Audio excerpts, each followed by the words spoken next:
മാന്യ സദസ്സിന് നമസ്കാരം. ഞാൻ ഇവിടെ പറയാൻ പോകുന്ന ബൈബിളിലെ ഒരു കുഞ്ഞു കഥയാണ്. എന്റെ മേക്കപ്പ് ബോക്സ് ആവശ്യമുള്ളതൊന്നും കാണില്ല, എവിടാണോ കൊണ്ട് വെച്ചത്. ഞാൻ പോവാണേ എന്റെ മണവാനെ കാണാൻ. അയ്യോ, ഞാൻ ആരാണ് നിങ്ങളോട് പറഞ്ഞില്ലല്ലോ.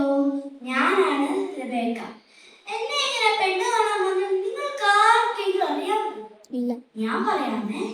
ഞാനും എന്റെ കൂട്ടുകാരും കൂടി കിണറ്റിൽ നിന്ന് വെള്ളം കോരുമായിരുന്നു.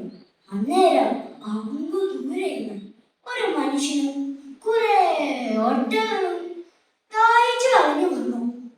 എന്നിട്ട് അദ്ദേഹം എന്നോട് ചോദിച്ചു, കുറച്ച് വെള്ളം തരുന്നു.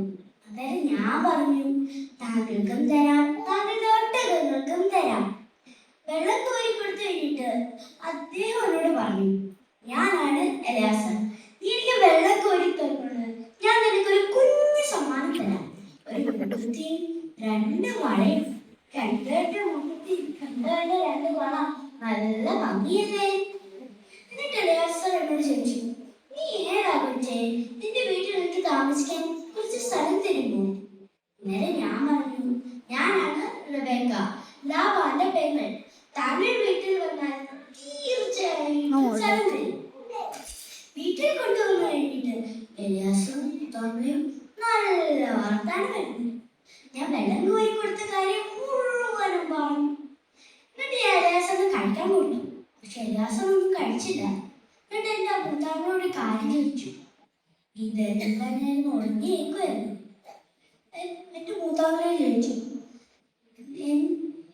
എന്റെ യജമാനൊരു ഒരു പുത്രനുണ്ട്, അവന് കല്യാണപ്രായമായി, അതുകൊണ്ട് താങ്കളുടെ പെങ്ങളെ എന്നോട് അയക്കാമോ എന്ന് ചോദിച്ചു. അന്നേരം എന്റെ മൂത്താങ്ക പറഞ്ഞു, എനിക്ക് സമ്മതമാ, അവളോടൊന്ന് ചോദിക്കട്ടെ എന്ന് പറഞ്ഞിട്ട് കുഞ്ഞുങ്ങളെ വിളിച്ചു. എന്നിട്ട് ഞാൻ ഓടിച്ചെന്ന്, ഇയാളുടെ യജമാന്റെ മകനെ നിനക്ക് കല്യാണം കഴിക്കാൻ താല്പര്യമുണ്ടോ എന്ന് ചോദിച്ചു. ആദ്യം എനിക്ക് നാടൻ വന്നെങ്കിലും ഞാൻ സമ്മതിച്ചു. എന്നിട്ട് വീട്ടുകാരെന്നെ ഒരുക്കി സുന്ദരിയാക്കി ആഭരണങ്ങളെല്ലാം ഇടിപ്പിച്ച് കൂടാതെ 3-4 പെട്ടികളും റെഡിയാക്കി. പെട്ടികളെല്ലാം ഒട്ടകപ്പുറത്ത് കയറ്റി വെച്ച് അവരെല്ലാം വെളിയിൽ കാത്തു നിൽക്കുക. ഞാൻ പോവാണേ എന്റെ മണവാളിനെ കാണാൻ. പിന്നെ ഒരു കാര്യം,